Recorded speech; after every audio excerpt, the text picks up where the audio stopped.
Good morning, everyone. Today back with Harry Potter and Deathly Hallows by J.K. Rowling.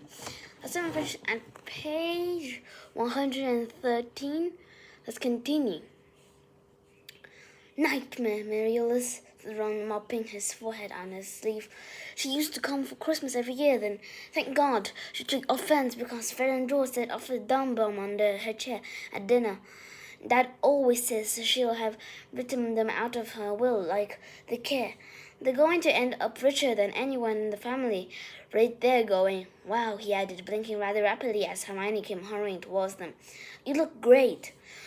Oh, it's a tone of surprise, said Hermione, though she smiled. She was wearing a floaty lilac-colored dress with matching high heels. Her hair was sleek and shiny.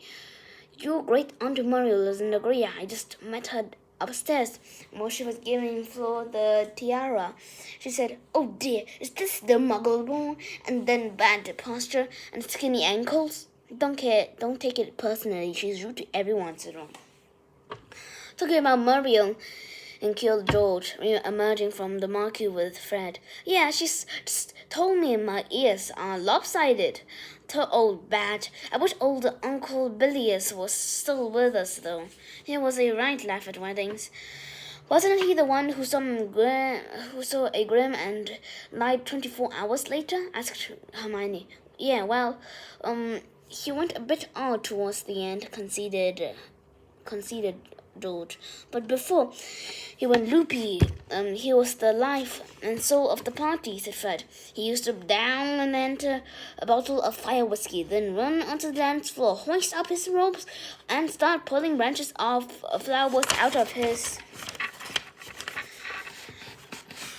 Yes, he sounds a real charmer, said Hermione, while Harry roared with laughter. Never married for some reason, said Ron. You amaze me, said Hermione. They were all laughing so much that none of them noticed the latecomer, a dark-haired young man with a large curved nose and thick black eyebrows, until he held out his invitation to Ron and said, with his eyes on Hermione, "You look wonderful."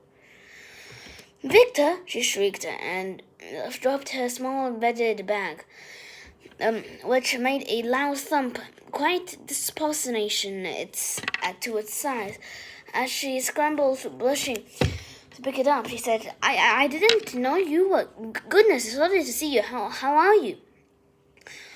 Ron's ears had turned bright red again. After glancing at Crum's invitation as if he had not believed a word, he said, much too loudly, "How come you're here?" "Flo invited me," said Crumb, eyebrows raised. Henry, who had no judge against Crumb, shook hands, then feeling that it would be prudent to remove Crumb from Ron's vicinity, offered to show him his seat. "Your friend is not pleased to see me," said Crumb, as they entered the now packed marquee. "Or is he a relative?" he added with a glance at Harry's red curly hair. "Cousin," Harry muttered, but Crumb was not really listening. His appearance was causing a stir, particularly among the Wheeler cousins. He was, after all, a famous Quidditch player, while everyone was still craning their necks to get a good look at him. Ron, Hermione, and Fred and George came hurrying down the aisle. "Time to sit down," Fred told Harry, or we're going to get run over by the bride." Harry, Ron, and Hermione took their seats in the second row behind Fred and George. Hermione looked rather pink and Ron's ears were still scarlet. After a few moments, he muttered to Harry, "Did you see he's grown a stupid little beard?" Harry gave a non-committal grunt. A sense of jittery anticipation had filled the warm tent, the general murmuring broken by occasional spurts of excited laughter. Mr. and Mrs. Weasley strolled up the aisle, smiling and waving at her relatives. Mrs. Weasley was wearing a brand new set of amethyst-colored robes with a matching hat. A moment later, Bill and Charlie stood up at the front of the marquee, both wearing dress robes. with large white roses in their buttonholes. Fred Wolf whistled, and there was an outbreak of giggling from the Villa cousins. Then the crowd fell silent as music swelled from what seemed to be a golden balloons. Ooh, said Hermione, shriveling around at her seat to look at the entrance. A great collective sigh issued from the assemblance witches and wizards as Monsieur Delacour and Fleur came walking up the aisle. Fleur gliding, Monsieur Delacour bouncing and beaming. Fleur was wearing a very simple white dress and seemed to be emitting a strong silvery glow, while her radiance usually dimmed everyone else by the comparison. Today it beautiful everybody it fell upon. Ginny and Gabriel, both wearing golden dresses, looking even prettier than usual. And once Fleur had reached him, Bill did not look as though he had ever met Fenrir Greyback. "Ladies and gentlemen," said a slightly sing-song voice with a slight shrug. Harry saw the small, stuffy hand wizard who had presided at Dumbledore's funeral now, standing in front of Bill and Fleur. "We are gathering here today to celebrate the union of two faithful souls." "Yes, my dear, that's off the whole thing nicely," said Auntie Maria in a rather carrying whisper. "But I must say, Gennaro's dress is far too low cut."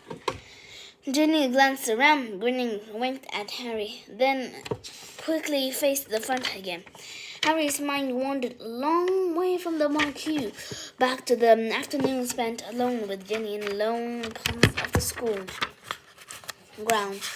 They seemed it so long ago.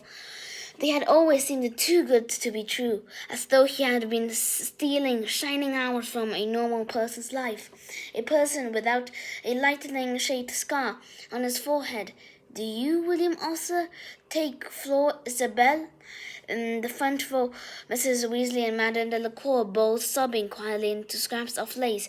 Trumpet-like sounds from the back of the Marquis told everyone that Hagrid had taken out one of his own tablecloth-sized handkerchiefs. Hermione turned and beamed at Harry. Her eyes, too, were full of tears. "Then I declare you bonded for life." Well, I think we'll leave it here, guys, and we'll see you next time. Hope you enjoyed it, and we'll see you in the next video. Don't forget to like, subscribe, and always be straight there to watch another video. Hope you a nice dream. Good night.